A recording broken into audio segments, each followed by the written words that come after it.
Normally এইভাবে intro করি না, কিন্তু আমি এখন ঝুলছি একটা গুহার 100 ফুট নিচে, যেটা মাটির নিচে 5 কিলোমিটার জুড়ে বিস্তৃত আছে। আর আমরা এটা পছন্দ করি বা না করি, যখনই আমি আর আমার বন্ধুরা মাটি টাচ করলাম, আমরা অফিসিয়ালি এখানে আগামী 7টা দিন কাটাতে চলেছি। বাবারে, এটা আমার জীবনে করা সবথেকে ভয়ঙ্কর জিনিস। প্রথমত, আমাদের এখন এখান থেকে অনেকটা দূরে যেতে হবে। কেন? যদি ঝড় বৃষ্টি হয় তাহলে এই পুরো জায়গাটা জলে ভরে যেতে পারে, আর সমুদ্রের মতো ঢেউ এসে সবাইকে ভাসিয়ে নিয়ে যেতে পারে। সেই জন্য আমাদের আরো ভিতরে যেতে হবে একটা বেস ক্যাম্প বানানোর জন্য। ভাই এটা পুরো এন্ট্রান্সটা হয়তো দেখতে সুন্দর, কিন্তু দেখে যা মনে হচ্ছে আসলে তা নয়। আর আমরা হয়তো জানি না যে আগামী 7টা দিন আমাদের জীবনের সব থেকে কঠিন সময় হতে চলেছে। সব থেকে বাজে ডিসিশন।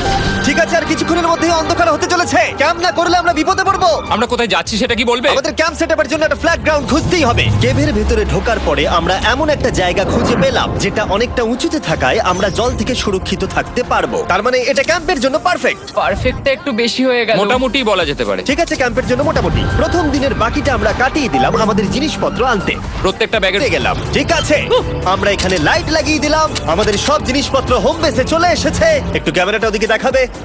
ওদিকটা কিন্তু ভয়ানক অন্ধকার, আর সবসময় এরকমই থাকবে। তাই আমরা ক্যাম্পিং গ্রাউন্ডের জন্য খুব বেশি কিছু করতে পারলাম না। কটা ফুটো করে দড়ি টাঙিয়ে দিলাম। এটা ধরো আর ওঠো দেখি। মনে হচ্ছে আমাদের হ্যামকগুলো ভালোই সাপোর্ট পাবে। আর তারপরে আমাদের সার্ভাইভাল গাইড জোয়ের সাহায্যে আমরা হ্যামক টাঙালাম। এই সরু দড়িটা আমার হ্যামকটাকে ধরে রাখবে। হ্যাঁ, ডিনার খেয়ে আমরা প্রথম রাত্রি ঠান্ডার জন্য তৈরি হলাম। আমি মিথ্যে কথা বলবো না, আমি যতটা ভেবেছিলাম তার থেকে এই হ্যামকটা অনেক বেশি কমফোর্টেবল। এই আমি তো আমার চমকেই হাতটা তো গেছিলাম। বড় কেন ভাই? এই কেভটা 2.5 কিলোমিটার ডিপ, আর আমরা এখন এন্ট্রান্সের কাছেই ক্যাম্পিং করছি। কাল আমরা অনেক কিছু এক্সপ্লোর করব। তোমরা কেমন ঘুমালে? ভয়ঙ্কর। ঘুমই হয়নি। এটা সত্যিই একটা অস্বস্তিকর পরিবেশ। কেভের উপর থেকে অনবরত আমাদের উপরে জল পড়েই যাচ্ছিল, তাই উপরে একটা প্লাস্টিক চাপালাম, কিন্তু তাও আমাদের হ্যামকের উপরে জল পড়েই যাচ্ছিল। একটা আইডিয়া আছে, চলো শেল্টার গুলো। আমি শুধু একজন ইউটিউবারই নয়, ঠিক আছে? আমার হ্যামকটা এটার উপরে ঝুলছিল।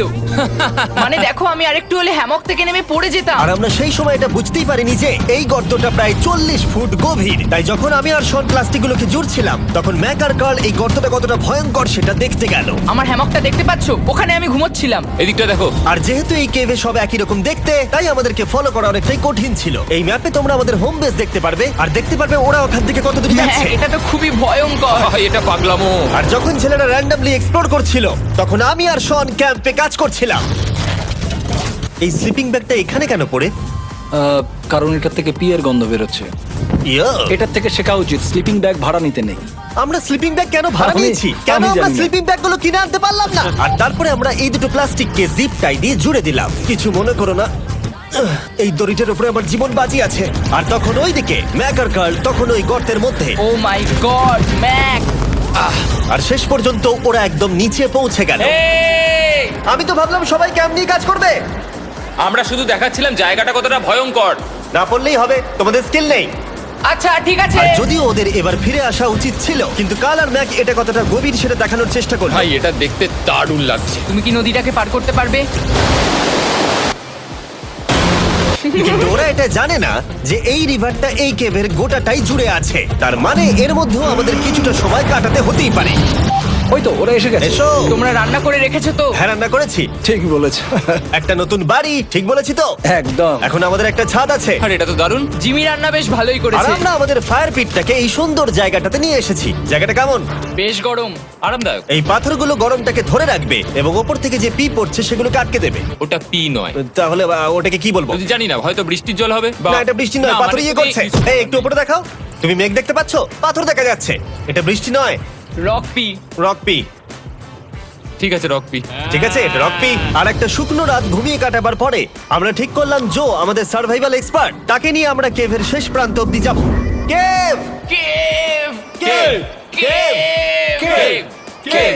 কেভ! দেখা যাক আমরা কেভের কতটা গভীরে যেতে পারি। তোমরা কিন্তু মনে রাখবে আমরা সবেমাত্র কেভের এন্ট্রান্সের দিকেই আছি, আর আমাদের ইচ্ছা এই কেভের শেষ প্রান্ত অব্দি যাওয়া, অবশ্যই না মরে গিয়ে। ও মাই গড, এটা তো খুবই স্টিফ। আরে এটা তো সবে শুরু। আমরা কেভের আরো গভীরে এসেছি। তোমরা সবাই সাবধানে আসবে। এটা খুবই ছোট জায়গা, আমার মনে হয় না এখান থেকে আমি যেতে পারবো। কেভ